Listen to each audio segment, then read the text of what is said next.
Let's get right into it. Creepiest abandoned technologies we secretly still use. Number 7. The ghostly fax machine. You've probably spent the last decade complaining about email chains that are 200 messages long, yet somewhere, right now, a government office or a doctor's clinic is feeding a piece of paper into a relic from the 80s era, waiting for that glorious, soul-crushing screech of the modem. The fax machine.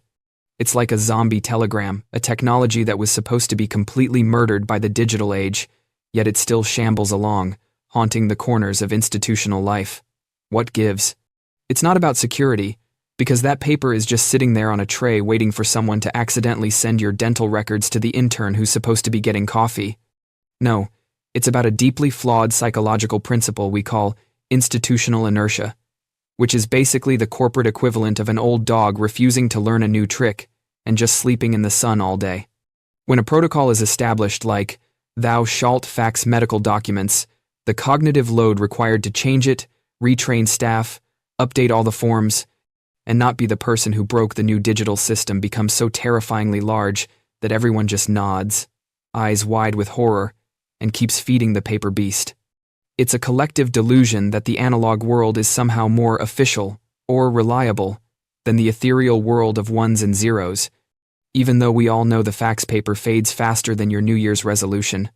Basically, you're clinging to technology that sounds like a dial-up modem having a nervous breakdown, all because the thought of filling out a single PDF form is too much for your overtaxed, highly evolved brain.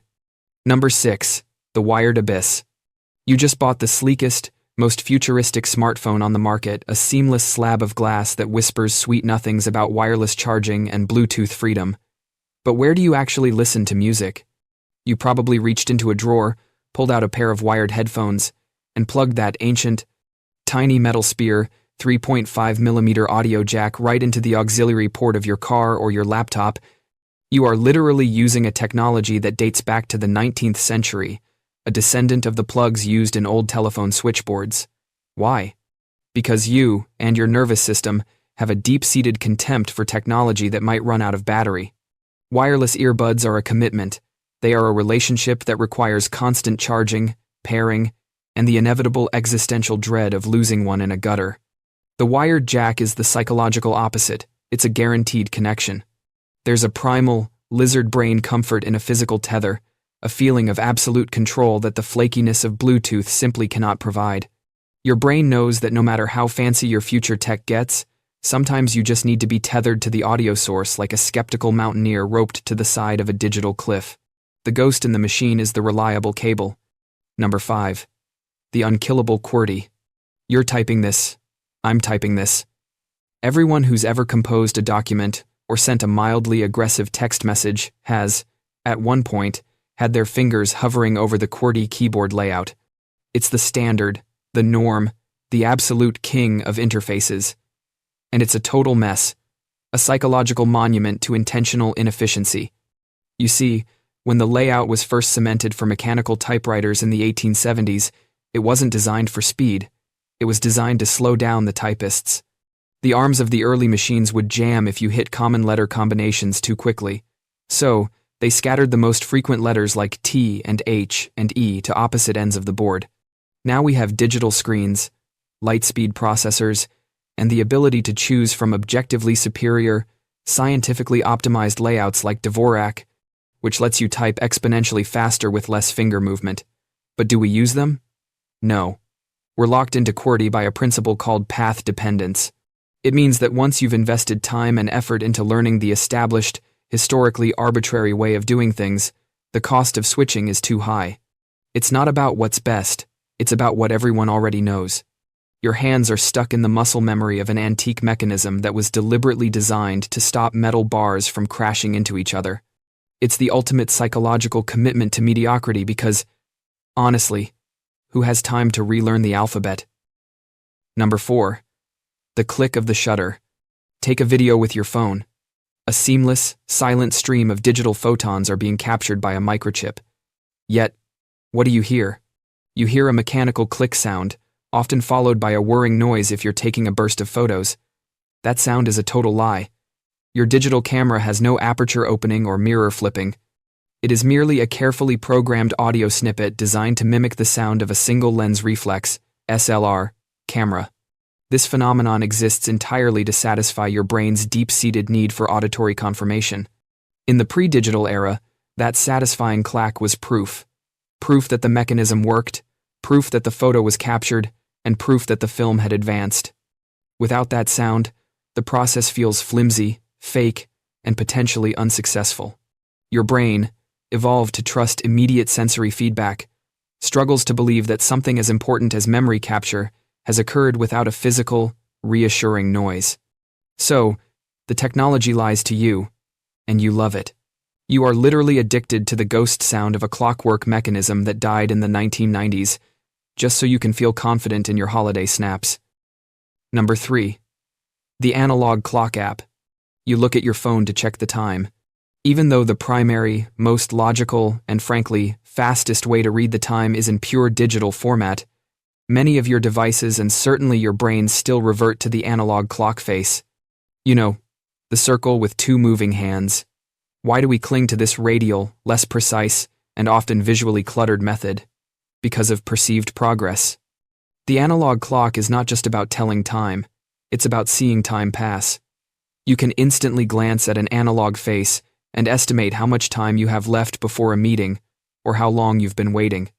The hands moving around the dial give you a powerful visual spatial cue about the passage of time, a sense of the whole hour being consumed. The digital readout, by contrast, is just a number in a fixed box. It's a momentary snapshot. Your ancestors used sundials and water clocks, and that deep-seated, circular visualization of temporal progression remains psychologically dominant.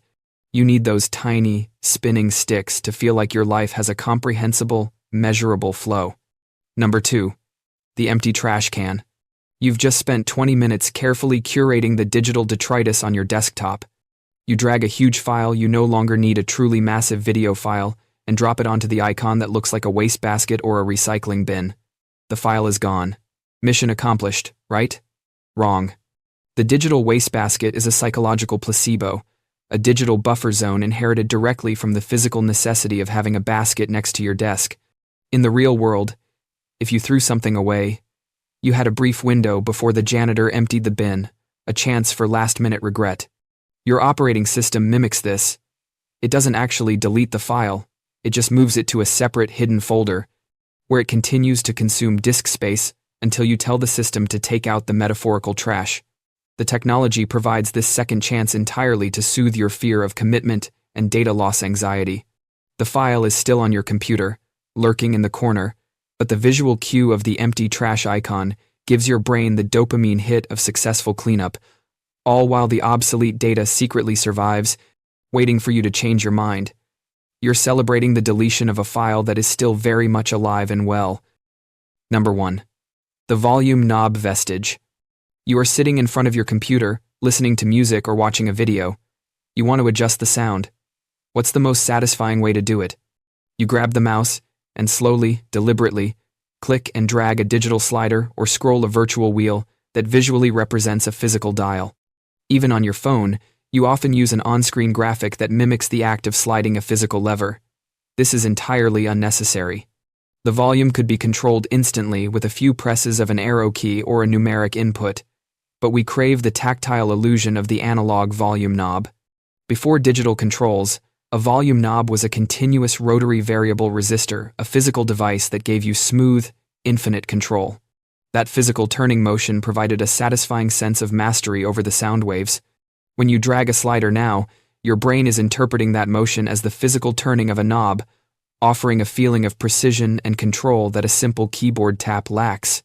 It's another case of skeuomorphism, ensuring that even though you are changing a digital signal, you still need to see and feel the ghost of the Bakelite dial from your great-grandparents' radio set. You are digitally adjusting a volume control that physically ceased to exist decades ago, just for the satisfying visual drama. Hidden dangers and habits you learned as a kid. Number 7. The midnight snack myth. You know the drill. You're a little tiny human, probably in footy pajamas, and your benevolent adult figure says, "Oh, you can't possibly sleep on an empty stomach. Just a quick piece of toast or a small glass of milk. It sounds nurturing, right? Like a warm hug for your insides." What they didn't tell you is that you were being carefully programmed into a Pavlovian nightmare. Instead of your body saying, "It's 10 at night, time for the sweet release of slumber," your gut is screaming, "It's 10 at night. Time to process simple carbohydrates and store them as premium-grade fuel for an activity you will not be doing. Running away from a bear. Eating right before bed short-circuits your natural circadian rhythm. Your metabolism, which should be clocking out and dimming the lights, is suddenly forced to start a graveyard shift, spiking your insulin just as your body is preparing its nightly cellular repair party. This isn't just about weight either. It's about disrupting your sleep architecture so that your brain never truly enters that deep, glorious cleaning cycle. You're teaching your body that the appropriate response to rest is to ingest. Basically, you're training your digestive system to be a demanding, 24-hour convenience store that never gets a lunch break. Number 6. The nap indulgence.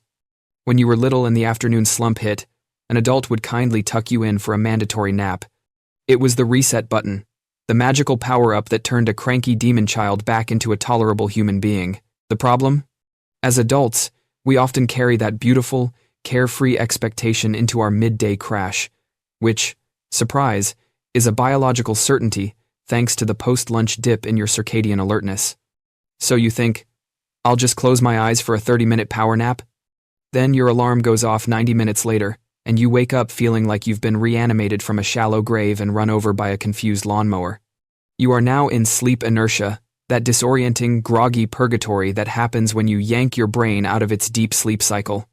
You've learned that the answer to feeling tired is to enter a brief coma, but you've missed the subtle adult distinction between a 20-minute restorative catnap and a full-blown miniature sleep cycle that leaves you feeling worse off than before. You've successfully rebooted your system, but only halfway, leaving you with the processing speed of an old dial-up modem for the rest of the afternoon. Number 5. The hold-it-in bladder policy. If you've ever been on a road trip with a parent who declared, "We are not stopping until we hit the state line, so you better hold it," you know this insidious training well. As a kid, having to pee is an immediate, catastrophic emergency that demands instant action.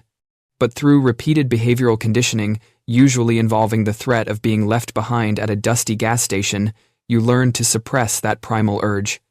The problem is, your bladder is not a bottomless pit or a storage unit built by NASA. It's a muscle, and if you constantly treat it like a medieval siege weapon designed to withstand endless pressure, things get wonky. Consistently ignoring that first gentle nudge from your bladder, the signal that says, "Hey, just a heads up," we're reaching capacity, can actually stretch the bladder wall and desensitize the nerve endings. Essentially, you're training your body to wait until the absolute last, painful, crossing your legs and sweating moment before sending a clear distress signal.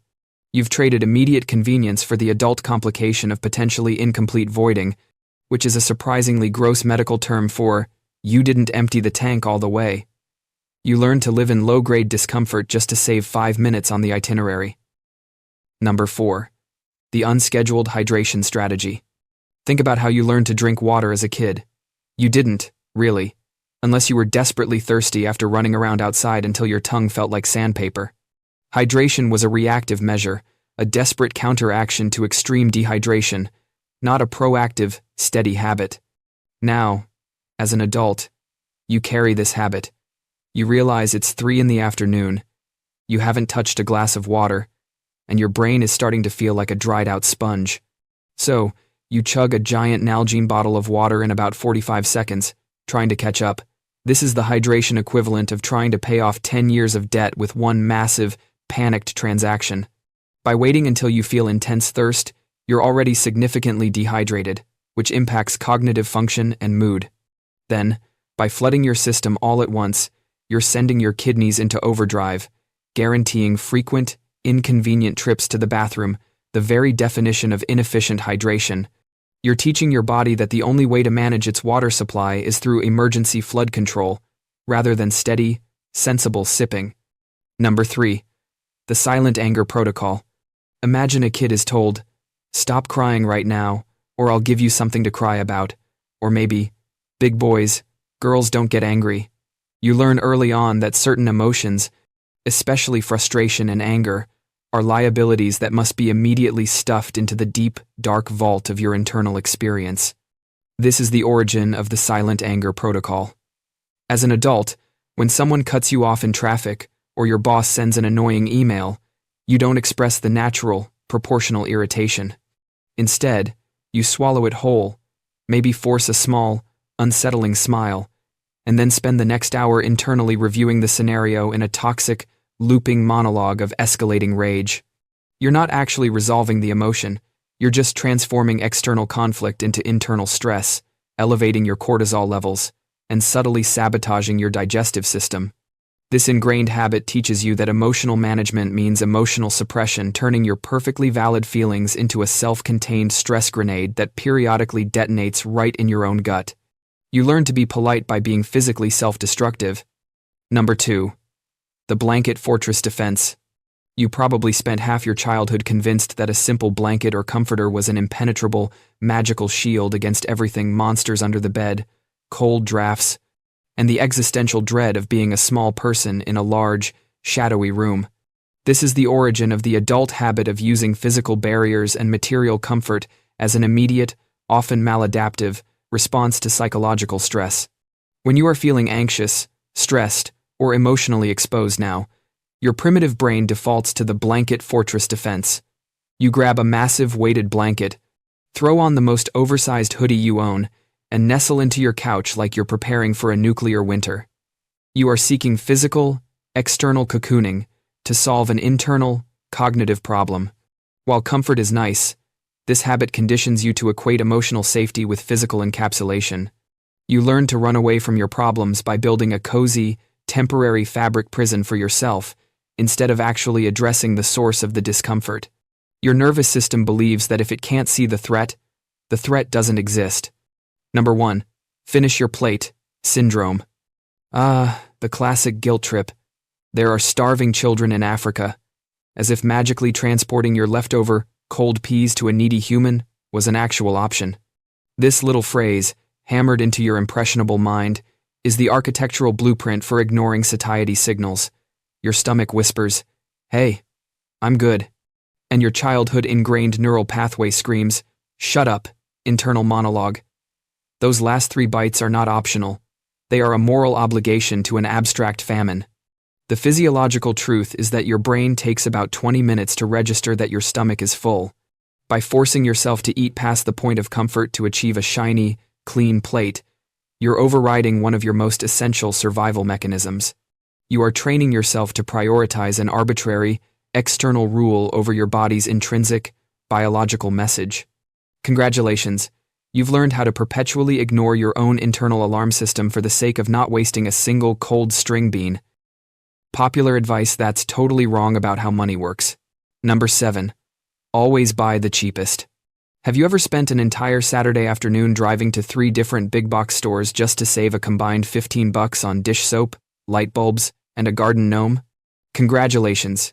You have fallen for the trap of penny-pinching optimization, which is a guaranteed way to waste your most valuable, non-renewable asset, your time. The advice to always buy the cheapest is predicated on the idea that all money is created equal, but it isn't. The money you save by clipping coupons for 5 hours is probably worth less than the 2 hours you could have spent doing a side hustle, learning a new skill, or simply resting so you could be more productive at your main job the next day. Furthermore, the cheapest item is almost universally the worst quality item. It's the shirt that rips after 3 washes or the tool that breaks after the first use. This forces you into the cycle of buying the item again, meaning you spend twice the money and twice the time shopping. This phenomenon is lovingly known as the Boots theory of socioeconomic unfairness, but you can call it buying garbage. Investing a little more money up front for quality goods and paying a small premium for convenience is often the most financially rational choice, because it preserves your time and your sanity. You're trying to save dollars by spending hours, and your brain thinks it's winning. It is not. Number 6. Cash is king. The notion that you should hoard physical currency or keep vast sums sitting idly in a standard savings account because cash is king is a sentiment that sounds responsible. But in the modern economic climate, it's basically an expensive security blanket. Cash is, in fact, a depreciating asset, thanks to a little concept called inflation. Inflation is the invisible, slow-motion thief that systematically reduces your purchasing power. If your savings account is yielding 0.5% interest, but the annual rate of inflation is 3%, you are losing 2.5% of your wealth every single year. You haven't spent a thing, but you are poorer now than you were 365 days ago.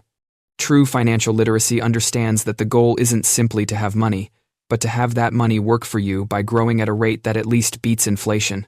This means getting it into high-yield savings accounts, certificates of deposit, or, ideally, diversified market investments. Your brain feels safe seeing a big number in a bank account, but it's ignoring the subtle, continuous erosion of value happening behind the scenes. You are proudly saving a rapidly melting block of ice. Number 5. Debt is always evil. Look, we all know credit card debt at 25%. APR is a fast track to financial doom, that's just a fact. But the idea that all debt is inherently a moral failing and must be eliminated at all costs is genuinely terrible advice. This is called the financial ascetic mindset, and it treats a mortgage the same way it treats a loan shark. In the real, adult, functioning world, strategic debt is a tool used to acquire assets that appreciate in value or increase your earning potential. We're talking about things like mortgages, student loans for high-value degrees, or a business loan to purchase essential equipment. The average person who pays off their low-interest mortgage in 7 years might feel a surge of pride, but they've missed out on decades of potential investment returns. They took money that could have been earning 8 to 10% in the stock market and used it to pay off a 3 to 4% loan. Basically, your brain is treating a spreadsheet like a sin list, and it's costing you potential millions. Number 4. You need to get rich young. Scroll through any social media feed, and you'll find a parade of 20-somethings telling you that if you aren't a self-made millionaire by the time you're 30, you've somehow failed at life. This aggressive push for financial accelerationism is totally wrong and, frankly, dangerous. It leads to incredibly high-risk behaviors, like sinking your entire savings into meme stocks or launching a highly leveraged business idea you don't fully understand, all driven by the fear of being left behind. The genuine magic of wealth creation doesn't happen in your 20s. It happens much later, powered by a force called compound interest. Compounding is a logarithmic function, meaning its effects are almost invisible at the start, but then they explode in size. A massive percentage of the average person's lifetime wealth accumulation happens between the ages of 50 and 65, because that's when the compounding curve finally goes parabolic. Missing out on a $10,000 investment opportunity today is far less damaging than missing out on the last 15 years of compounding growth right before retirement. The pressure to be rich now just encourages foolish risks that can wipe you out, ensuring you never even make it to the compounding finish line. Your brain is craving instant gratification, but finance is the only place where the tortoise really does beat the hare. It just takes 40 years to do it. Number 3. Treat yourself. This one is truly insidious because it sounds like self-care but is actually financial self-sabotage, often whispered by marketing executives dressed as your conscience. The entire concept of treating yourself is a direct response to the guilt associated with buying something frivolous, and it's psychologically designed to neutralize that guilt with a moral justification. You worked hard all week, so you deserve that new watch. You had a tough month, so you earned that spontaneous weekend trip. The financial truth, however, is that your desire for a reward is a completely separate thing from your ability to afford it. Financial success is built on a simple, boring reality: delaying gratification. It's choosing the long-term benefit of investment growth over the short-term dopamine hit of a purchase. Treating yourself is fine when it's built into a budget, a planned luxury.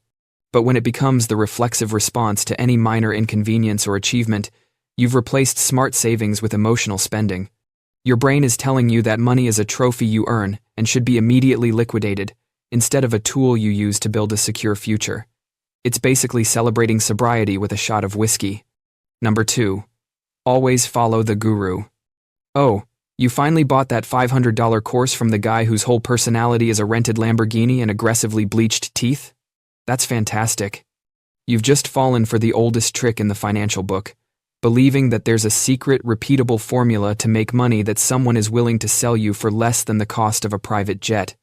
The advice, listen to the experts, is fine when the expert is a fiduciary advisor with decades of boring, slow-growth experience. It is not fine when the expert is a market timing enthusiast or a crypto influencer screaming about the next 100x coin from a yacht they purchased with their first course sales. The thing about genuine, successful investing is that it's inherently boring and long-term. There is no secret hack that works for everyone. The advice these gurus sell, be it dropshipping, rapid day trading, or flipping obscure virtual assets, only works for a tiny fraction of highly specific, risk-tolerant, and often very lucky people. But their real secret? Selling the dream is their actual business model. Their income comes from the seminars, the books, and the YouTube ad revenue, not from the strategy they are supposedly teaching you. You are buying their product, not their success. Basically, you're paying to learn a magic trick from a guy who only makes money selling the instructions. Number 1. Patience pays off. While this sounds like wholesome, good advice, the kind your kindly grandmother would offer, it's actually a terrible maxim for your career income. Financial success is a two-part equation: saving, investing, and earning, negotiating. The popular advice tells you to stick with your current job, work hard, keep your head down, and eventually a generous boss will bestow upon you a massive raise and a promotion. The reality is that companies operate on budgets, and they will pay you the least amount they can to keep you functional. Studies consistently show that the fastest and most substantial way to increase your salary is to switch jobs every few years. Your brain likes the safety of the current environment; it's familiar, even if it's underpaying you by $20,000 a year. It sees the risk of interviewing as a threat, but the reward for overcoming that risk, that three-letter word, ask, can add up to hundreds of thousands of dollars over the course of your career. Patience in investing is good. Patience in accepting low wages is just expensive procrastination. This forgotten rule from 100 years ago could save your life today. Number 11. The necessity of a hat. Seriously, look at old photos. Everyone, and I mean everyone, had a hat. It wasn't just fashion. It was the ultimate social buffer. You wore it outside, you took it off inside, you tipped it for respect. Today, we're all just walking around with our bare, vulnerable heads exposed to the judgment of the universe and the sun. The forgotten rule here is about separation. Putting on a hat defined the shift from your private life to your public persona. It was literally putting on your game face. When you don't have that ritual, the boundaries between you at work and you trying to sleep get awfully blurry. Go buy a fedora. No, not really. Just find a mental equivalent that gives you a psychological barrier against the world's noise. Number 10. Never call someone after 9 o'clock at night. You know what a phone call used to be? An event. A specific, scheduled commitment, usually reserved for actual news, like a sudden death or a lottery win. Today, your phone is a glowing leash, demanding attention every waking moment. But back then, calling someone after 9 o'clock was basically saying, drop whatever you are doing, because this is an emergency. This old rule is the cure for modern anxiety. By respecting a personal curfew, you stop viewing every notification as urgent. You give yourself permission to switch off. Your brain learns that the world can, in fact, survive an hour without your instant input. It's a beautifully simple way to declare, my nighttime is my own. Number 9. Handwritten letters are mandatory. Before email, before texts, before those little floating bubbles that haunt your screen, people communicated via paper. And the kicker? They had to wait for a reply, sometimes for weeks. This wasn't a punishment, it was a psychological workout. When you have to write something by hand, you slow down. You think about sentence structure. You care about what you're saying because you know you can't just delete and restart 5 times. This forgotten practice is your brain's antidote to the scattershot, impulsive chaos of digital communication. It teaches patience and deliberation. It forces you to construct a complete, thoughtful message, rather than a fragmented series of emotional grunts. Number 8. Mend your clothes. If a button popped off your coat today, you'd probably just put the coat in the donate pile and buy a new one online while sitting on the toilet. Your great-grandparents would have thought you were insane. Clothes were an investment. Mending wasn't a chore. It was a skill. This rule isn't about being frugal. It's about competence. Learning to fix something small, sewing a seam, tightening a screw, or patching a hole, gives your brain a crucial hit of self-efficacy. It's the feeling of, I am not helpless. In a world where everything is disposable and opaque, The simple act of repair is an immediate, tactile win over the forces of entropy and consumerism. Number 7. Keep a stash of cash. I know. Who even touches physical money anymore? But 100 years ago, if you didn't have a few bills tucked away, maybe in a teapot, maybe under the mattress, you were operating on the edge. This rule, modernized, isn't just financial. It's psychological safety. It's about maintaining a reserve. When your entire life is digital money, digital schedule, digital friends, a physical safety net gives your nervous system a deep, primal sense of security. It's the difference between, my battery died and my card isn't working, and, I have options. A physical buffer is a mental buffer against the fragility of the modern digital world. Number 6. Have an unscheduled visit. Imagine this. You show up at a friend's house unannounced. No text, no pre-call, just a knock. They open the door. Today, this would be grounds for immediate social exile. But back then, it was just visiting. This forgotten rule is about embracing spontaneity. We schedule every single interaction, turning human connection into a calendar event. This creates performance anxiety. When you drop in, you catch people in their real state, not their optimized, 5-minute prep state. It's awkward, yes, but it forces authentic, low-pressure connection. It breaks the tyranny of the perfectly curated social meeting, and that simple, unscheduled human contact is pure, unfiltered mood enhancement. Number 5. Don't talk about money. Oh, look. Your friend just posted their crypto gains. Your other friend is detailing the exact cost of their vacation, per drink. We live in an age of non-stop, tacky financial broadcasting. Back in the day, asking someone, "What do you make?" was considered more offensive than asking their weight, or, I don't know, if their marriage was a sham. It just wasn't done. This rule isn't about being polite, it's about sanity. When you stop tying your worth to your salary and stop comparing your bank account to everyone else's highlight reel, your brain calms down. You can finally stop playing the miserable game of who's winning at capitalism and just live. Number 4. Master the art of sitting still. I want you to try something. Right now. Put your phone down. No, not in your lap, over there. Now just sit. Don't fidget, don't turn on the TV. Just exist. How long did you last? 15 seconds? Did your eyes start to twitch? A century ago, people spent hours just sitting, on porches, in drawing rooms.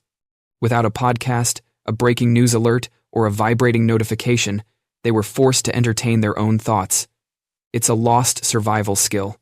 Your brain needs that downtime to file away memories and solve background problems. Instead, we fill every spare millisecond with digital noise. Being able to just be is the new superpower. It's what keeps your brain from turning into a scrambled egg of unfinished TikToks. Number 3. Learn one thing well. Back in the day, people had hobbies. And no, I don't mean curating a playlist or optimizing a video game avatar. I mean they learned how to, fix a chair, or identify 40 different types of birds, or play an actual, physical instrument badly for years until they got slightly less bad. They practiced one non-profitable skill for the sheer bizarre pleasure of it. Today, we're all about the side hustle. If you can't monetize your hobby, it's considered a waste of time. But that old way is a brain saver.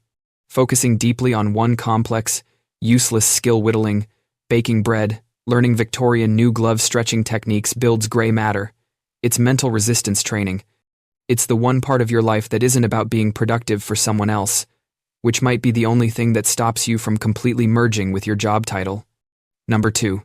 Eat at a table. With no screens. Here's a horrifying modern ritual. You grab your Tupperware of, let's call it food. You migrate 10 feet to the couch. You open your laptop. You open your phone. You put on a show you've already seen while scrolling through opinions from people you'll never meet. You then inhale the food without tasting it. Your great-grandparents would have thought you were having some kind of public breakdown. For them, dinner was a thing. It happened at a table. It was the designated pause. This rule saves your life, or at least your digestion. When you just eat, your brain actually gets the, "Hey, we are eating now." Memo. It sends the right signals to your stomach. You feel full. You digest better. You're not just a content receptacle that's also somehow full of pasta. Number 1. Go for a walk with no destination. When's the last time you just walked? Not walking the dog. The dog has a goal. Not walking to the store. That's transit. Not getting your steps in. That's a data entry job for your health app. I mean a genuine 1920s style aimless constitutional, just walking for the sake of air. Your ancestors did this all the time. It was the only way to get away from the other 12 people living in your house. This is a mental health pressure valve. The rhythmic motion of walking, combined with your visual field moving past you, a process called optic flow, literally calms your amygdala. It's the brain's, "It's okay, we're moving, we're not trapped," signal. It's free therapy. It's what you do before you need the $200 an hour kind. Normal childhood beliefs that are surprisingly dangerous. Number 7. Staring contests fix vision. You probably spent hours in grade school, locked in a fierce, silent battle of wills with your nemesis. The rules were simple. No blinking, no looking away, and the winner gets bragging rights for the rest of the recess period. And the reason we all did this? Because somewhere, somehow, a playground philosopher convinced us that exercising your eyes by holding them open like a startled owl would somehow make them stronger, sharper, and maybe even grant you X-ray vision. You were convinced you were training your ocular muscles into peak performance, achieving visual clarity that your glasses-wearing friends could only dream of. The reality is that you were doing the exact opposite. You were actively drying out your corneas, causing micro-scratches, and increasing your risk of eye strain and infection. Blinking is literally your eye's self-cleaning, self-lubricating system. It's like windshield wipers for your soul windows. By resisting the urge to blink, you're essentially running the wipers on a dry, dusty road. The only thing you're fixing is a future appointment with an ophthalmologist. Number 6. Holding your breath when someone farts. The moment that unmistakable, pungent cloud of methane and disappointment enters the room, you instinctively enter survival mode. Your eyes widen, your nose wrinkles, and you clamp your mouth shut like a bank vault. Your goal is simple. Prevent the toxic gas from reaching your delicate lungs, believing that by holding your breath, you are creating a perfect biological barrier against infectious, unspeakable air. You are essentially playing human submarine, waiting for the all-clear signal before you take another glorious, unfarted gulp of oxygen. The psychological relief of this action is huge, but the medical reality is deeply ironic. Farts are fundamentally non-toxic. They are mostly nitrogen, carbon dioxide, and a tiny, smelly fraction of hydrogen sulfide. The act of holding your breath, however, actually forces your body to build up carbon dioxide, which is a mild asphyxiant, making you lightheaded and uncomfortable. But here's the kicker. The bacteria that cause the smell are often aerosolized in tiny particles. And when you finally gasp for air after your valiant breath hold, you take in a massive, deep breath, inhaling more of the offensive particles than if you had just breathed shallowly through your nose from the start. Congratulations, you just dramatically increased your intake of the very thing you were trying to avoid. Your body is a masterpiece of irony. Number 5. Spitting on a sting, bite. It happens. You're enjoying a picnic. When, bam, a wasp finds your ankle, or a mosquito leaves its signature itch on your forearm. Instinct kicks in, channeling the ancient wisdom passed down by questionable playground doctors. You immediately spit on the wound. You believe your saliva, that slippery, tasteless fluid, possesses some magical, sterilizing, or venom-neutralizing properties, acting like a natural antiseptic balm, perhaps a diluted, organic version of Neosporin. You feel like a rugged pioneer administering first aid with nothing but your own bodily fluids. The reality? Your mouth is a swamp. It is one of the most bacteria-dense places in your entire body. While saliva does contain some compounds that initially fight germs, applying it to an open wound, like a bite or a sting, is essentially inoculating yourself with millions of the very bacteria you want to keep out. You're turning a simple, clean puncture into a high-risk scenario for a localized infection, which is precisely what you were trying to prevent. Skip the saliva, get to the soap and water. Seriously, don't spit on open wounds. You are not a Komodo dragon. Number 4. Mouthwash cures bad breath forever. This is the ultimate confidence trick played by the hygiene industry. You wake up, your mouth tastes like a forgotten gym sock, and you think, I need a total reset. So you reach for that aggressively blue, minty liquid, gargle it like a lunatic, and feel the searing, burning sensation that your brain interprets as working. You believe that this powerful liquid, with its chemical warfare aroma, has just scorched every odor-causing bacterium out of existence, leaving your breath perpetually spring fresh. You are now armed with a confidence-boosting, temporary mint shield. The danger? Mouthwash is a temporary mask, not a cure. Most common bad breath is caused by bacteria on the back of your tongue, or by particles trapped between your teeth. Mouthwash, especially alcohol-based ones, actually dries out your mouth, and a dry mouth is the perfect breeding ground for the anaerobic bacteria that cause bad breath. So, while it gives you 30 minutes of minty freshness, the dryness it causes can actually make the underlying bad breath problem worse in the long run. You're treating the symptom with a product that eventually exacerbates the cause. Basically, you're lighting a candle to hide the fact that your house is on fire. Number 3. Never wake a sleepwalker. This is the classic, cinematic piece of advice that seems to have a terrifying, mystical weight to it. If you see someone sleepwalking, shuffling around the kitchen like a zombie looking for midnight snacks, you must, absolutely must, refrain from waking them up. The belief is that the sudden shock of waking them from this deep, disassociated state will cause them to have a heart attack, a nervous breakdown, or maybe just instantly turn them into a homicidal maniac. You're convinced you're performing a delicate psychological maneuver by simply guiding them back to bed. The truth is, while it is not dangerous for their heart or mind to wake them, it is dangerous for them to be sleepwalking. Sleepwalkers are often disoriented, confused, and sometimes scared when they are abruptly woken up, and in that confused state, they might lash out, not because they are psychotic, but because they are startled and defensive. The real danger of this myth is that people avoid intervening when the sleepwalker is heading toward a flight of stairs or an open window. So, the safest strategy is to gently guide them back to bed, but if they are in immediate peril, a sudden wake-up is far less dangerous than letting them fall down a chimney. Number 2. The toilet seat is the dirtiest place. For years, your fear of public restrooms has been dictated by one single, terrifying porcelain target: the seat. You use complex origami skills to line it with a paper barrier, or perhaps you hover with the core strength of a gymnast because you are convinced this flat, frequently wiped surface is a teeming biological hellscape of deadly bacteria and unspeakable pathogens. Every particle of your being is focused on minimizing contact with this one surface. Well, bad news. You're focusing on the wrong thing. Research has shown that the average toilet seat is actually one of the cleanest surfaces in a public restroom. Why? Because we all universally fear it, and therefore it gets cleaned the most, and its non-porous surface is easy to disinfect. The real, terrifying biological hazards are the surfaces you touch without thinking: the door handle, the sink faucet handles, and the soap dispenser.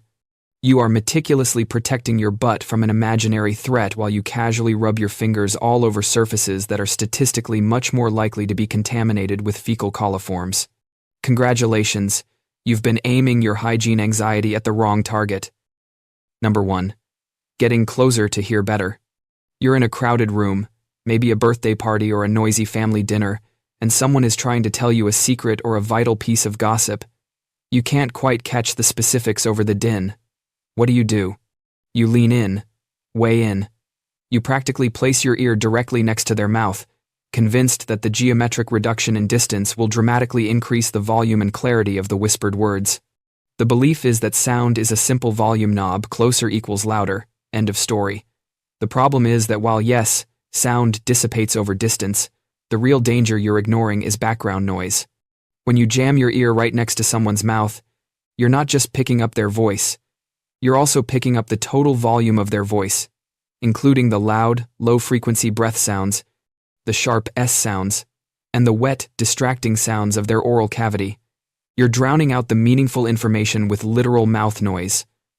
Ironically, pulling your head back slightly, giving your brain's auditory cortex a chance to engage its complex cocktail party effect. The ability to filter out background noise and focus on a single speaker is often the better strategy. By getting too close, You're not helping your ears. You're just inviting a loud, breathy assault on your eardrum. Weird human glitches that happen to astronauts. Number 12. Phantom smell and taste. If you've ever eaten space food, you know the menu is usually described with words like nutritious and calorie-dense, never delicious. But it gets worse. Astronauts often complain that even the mediocre food they do get tastes or smells metallic, bland, or just plain off. It's not the food, though. It's the phantom smell and taste glitch. With all that fluid pooling in their sinuses and heads, the sense of smell, which accounts for roughly 80% of what you perceive as taste, gets completely dulled. It's like having a permanent, low-grade head cold that never clears. But sometimes, people report smelling or tasting something that isn't there, like the phantom dog bark but for your mouth. It's thought to be related to the same neurological short circuits that cause the visual illusions. Essentially, your brain, being a perpetual drama queen, sometimes decides to make up entirely new flavors, often ones reminiscent of old coins or burnt dust, just to keep your taste buds from getting bored. Number 11. The calibrated cough. You might not realize it, but every time you cough or swallow on Earth, your body automatically braces for the reaction forces. You generate a tiny amount of counterforce to prevent yourself from being knocked off balance. Now, put yourself in a weightless environment. If an astronaut coughs, or sneezes, or even tries to pass gas, the reaction force is entirely undamped by gravity or friction with a floor. The sudden expulsion of air acts like a tiny, accidental jetpack. Astronauts have had to learn what's called the calibrated cough, where they instinctively grab onto something before they cough to prevent being sent flying across the module like a biological billiard ball. It highlights how much of our daily, mundane movements are subtly anchored by gravity. Your body has an ancient, built-in assumption that the world is heavy and sticky, and in space, a simple tickle in your throat turns into a physics demonstration. Your respiratory system can literally launch you across the room, and that's a level of personal propulsion you just don't get in rush hour traffic. Number 10. Bone density denial. When you spend your life on Earth, every step you take, every jump, every trip down the stairs, is a tiny, ongoing stress test for your skeleton. This stress is actually a good thing. It signals to your bones to stay dense and strong, a phenomenon dictated by Wolff's Law. Your bones are essentially saying, "All right, I'm needed here. I'll stick around." But in microgravity, your bones get the message. Vacation time. No stress detected. They immediately start leaching calcium and minerals like a bank robber in the night, leading to an alarming rate of bone loss about 1 to 1.5% each month, especially in load-bearing areas like the hips and spine. This isn't just a fun fact, it's a serious problem known as bone density denial, or just space-induced osteoporosis. To fight this, astronauts have to spend hours every day strapped to special exercise machines that simulate the compressive forces of gravity. If you're not constantly lifting weights the size of small moons, your body will literally start dissolving itself, demonstrating that your entire skeletal structure is just a passive participant in the gravitational scam we call life. Number 9. The ocular onslaught. You're a high-performing astronaut. You spent your life with perfect eyesight. Then you spend a few months in space, and suddenly, you can't read the instrument panel without squinting. Meet the ocular onslaught, or space-associated neuroocular syndrome. Remember how all the fluid rushes to your head? That constant, low-grade pressure increases the intracranial pressure inside your skull. That pressure then subtly pushes on the backs of your eyeballs. This distorts their shape, flattening the optic nerve, and often causing changes that mimic pressure-induced eye disease on Earth. Astronauts can experience blurred vision, cotton wool spots on the retina, and a visible swelling of the optic nerve head. It's yet another side effect of your body's complete inability to deal with fluid management in zero-G. It's like your head is a slightly overinflated balloon, and your eyeballs are the first things to get squeezed. It's a pretty ironic cosmic joke. You travel to the stars, and your reward is needing glasses. Number 8. Space adaptation syndrome. Imagine stepping onto a massive trampoline made of jello after spending your entire life convinced that the ground is solid and down is a direction. That's essentially what happens to an astronaut's inner ear the moment they hit microgravity. On Earth, your vestibular system, the tiny fluid and crystal-filled apparatus in your ear, is the ultimate diva, constantly yelling at your brain about which way is down thanks to gravity. But in space, the diva loses her job, the fluid floats, the crystals are confused, and your brain is suddenly getting 3 wildly different text messages at the same time from your eyes, your muscles, and your inner ear. This sensory conflict is what we politely call space adaptation syndrome. Symptoms include a terrible case of space nausea, disorientation, and that classic puffy face because all the fluid that gravity used to hold in your legs is now rushing up and pooling in your head like a biological turtleneck. Nearly 7 out of 10 astronauts deal with this, so if you ever find yourself floating through the ISS, remember, the person next to you might be a top-tier pilot, but right now, they're just trying really hard not to throw up in their helmet. Basically, your nervous system is throwing a tantrum in your honor. Number 7. Visual reorientation illusions. Here on Earth, you know a ceiling is a ceiling because it's up, and a floor is a floor because it's down. Your brain is a gravitational fundamentalist. But when you're floating in the International Space Station, where there is no objective up, your brain gets real weird about it.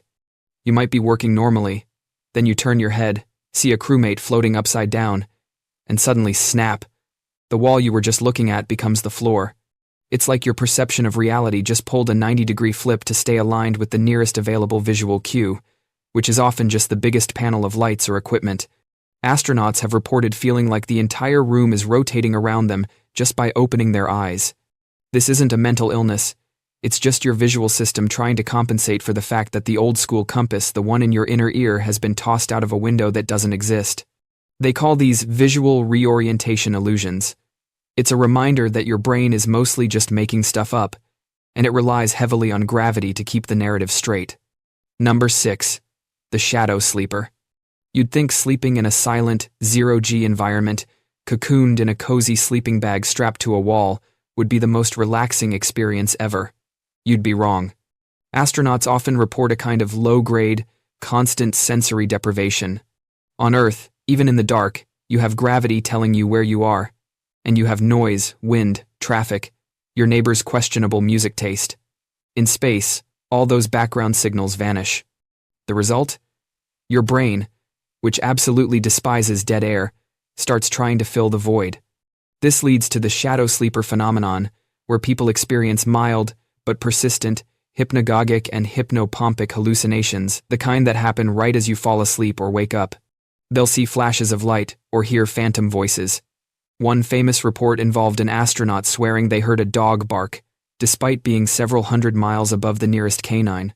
It's essentially your bored consciousness throwing random images and sounds up on the screen just to prove it's still working. Number 5. Perceptual drift. We all know the concept of muscle memory. You do a task 1,000 times, and eventually, your body does it without your brain's permission. This is what makes riding a bike or typing second nature. Now, imagine doing one of the most complex, precise tasks ever. Docking a spacecraft and the environment you trained in suddenly has entirely different rules. This is perceptual drift. You spend hours training in simulators where up and down are fixed and where your body has weight. Then you get into the real spacecraft, and everything you practiced feels wrong. Your hand-eye coordination is thrown off because your internal model of how your body moves in space is based on gravity, and that model keeps trying to assert itself. You reach for a switch, and because your body expects to resist weight, you overshoot the target, zooming past it and bumping your nose on the console. It's the ultimate "I learned this on a computer" problem, where your perfectly calibrated, Earth-optimized body is now just a glitching avatar in a weightless game it wasn't built for. Number 4. The red blood cell conspiracy. Your body is a surprisingly fragile democracy, and when you take away gravity, certain parts start campaigning for their own interests. Specifically, the part that starts slacking off is your red blood cell factory. On Earth, your kidneys produce a hormone called erythropoietin that tells your bone marrow, "Hey, we need more oxygen carriers, get to work." But in space, your circulatory system is a mess. All that fluid pooling in your chest and head tricks your body into thinking you have too much blood volume, even though the total amount hasn't really changed. Your body's response? It decides, "We're overstocked on plasma. Stop making the carriers." It's like a biological knee-jerk reaction to the fluid shift. This causes space anemia, a condition where astronauts lose around 15% of their red blood cell mass within the first few weeks. They return to Earth slightly anemic, which isn't great, but it proves one thing. Your body's definition of normal is a very thin slice of the universe, and anything outside of it is treated as a medical emergency. Number 3. Glove ballooning syndrome. Working outside the ISS during a spacewalk, or extravehicular activity, is one of the most physically demanding jobs in history. Astronauts wear massive, multi-layered pressurized suits. The gloves, however, are where things get truly gnarly. To keep the astronauts safe in the vacuum of space, the suit pressure is about 4.3 psi. That doesn't sound like much, but try constantly bending something that's actively trying to inflate itself like a balloon. The pressure constantly fights the astronauts' hand movements. This intense, prolonged resistance causes excruciating fatigue and pain, eventually leading to a condition unofficially known as glove ballooning syndrome. Astronauts report losing fingernails due to the sheer force required to grasp tools or operate switches. It's like performing intricate surgery while squeezing a baseball covered in sandpaper for 8 hours straight. It's proof that sometimes the only thing keeping you alive is also actively trying to turn your hands into useless, bruised paddles. Number 2. Cosmic ray confusion. You're nestled in your tiny metal can orbiting the Earth, thinking you're safe. You're not. You're constantly being bombarded by high-energy particles flung across the universe, known as cosmic rays. While the spacecraft and Earth's magnetosphere offer some protection, some of these highly charged particles still penetrate the shielding, especially during spacewalks. When a cosmic ray hits the liquid-filled eyeball of an astronaut, it excites the fluid, causing a tiny flash of light inside the retina. Astronauts have consistently reported seeing these brief, bright streaks, sparks, or stars, even when their eyes are closed in the pitch black. It's a phenomenon called cosmic ray confusion. It's not a hallucination. It's a direct, physical interaction between your eyeball and the subatomic wreckage of distant supernovas. Think of it as the universe sending you a microscopic, high-speed text message directly to your visual cortex, reminding you that deep space is actively trying to interrupt your sleep cycle. Number 1. The detached homesickness. Everyone expects to miss home, but astronauts often report a type of profound homesickness that goes beyond missing their family or the smell of rain. They experience the detached homesickness. From orbit, Earth is the most stunning, vibrant, undeniably alive object they've ever seen. It's the classic overview effect. They see the entire globe without borders, a swirling tapestry of blue and white, and they feel a transcendent connection to humanity. But here's the glitch. They are utterly, physically detached from it. They can see the entire history and future of their species, yet they can't feel the breeze, smell the soil, or touch the ground. It creates an almost existential melancholy, a sense of belonging to everything, while belonging to nothing at all. They are literally the most privileged voyeurs in history, staring at the only thing that matters while knowing they are trapped in a metal box far away. It's a loneliness that comes from seeing all of creation and knowing you have to wait weeks or months to be a functional part of it again. Why we crave news about alien life. Number 7. The end of history anxiety. You know that feeling when you're watching a movie and it just drags on, and you keep checking your watch? That's your brain when it's stuck in history mode. We had the pyramids, the Roman Empire, 2 world wars, all very dramatic. But lately, it's mostly just new phones and minor political squabbles. Your mind is bored. It's craving a hard reboot. The idea of aliens, especially the kind that are either going to enslave us or hand us the blueprints for a working warp drive, represents a cognitive break from the monotonous linear slog of human history. It's the ultimate plot twist. Psychologically, we love plot twists. We're wired for novelty and high-stakes change because evolution figured out that the person who pays attention to the new and unpredictable thing is the one who survives. So, when a new UAP video drops, our ancient, drama-addicted lizard brain starts screaming, "Finally! Something that changes everything!" This is better than a new season of that show we've been hate-watching. Our obsession is just a collective case of, "Can this story please get good again?" syndrome. We're hoping for an event so monumental it retroactively makes all the boring parts of life, like filing taxes, feel like the quiet calm before the legendary storm. Number 6. The scapegoat of superiority. Let's be honest, humanity is not exactly nailing it right now. We've got climate change, endless wars over borders that only exist on old maps, and we can't even agree on what constitutes a proper pizza topping. The thought of fixing all this ourselves is exhausting. This is where the dark curiosity morphs from, "Are we alone?" to "Please, God, let the adults take over." The craving for news about hyper-advanced alien life is often the craving for a superior force. If an alien species shows up, whether they're benevolent space gurus or malicious colonizers, they instantly become the ultimate scapegoat or savior. If they save us, great, we're off the hook. If they decide to wipe us out, well, we can at least say, "Look, we tried. But they had plasma cannons. It was out of our hands." The psychological payoff is that you no longer have to worry about the complex, boring human problems because they've been utterly eclipsed by the infinitely more dramatic, non-human problems. It's a beautifully cynical way to relinquish responsibility for the mess we've made. Just wait for the inevitable space overlords to arrive and assign you a new, simpler job, like operating a glorified space shovel. Number 5. The Great Filter of Narcissism. The Fermi Paradox asks, if the universe is so big, where is everybody? The fact that we have found nothing suggests there might be a great filter, a massive evolutionary hurdle that prevents life from progressing to an advanced, spacefaring civilization.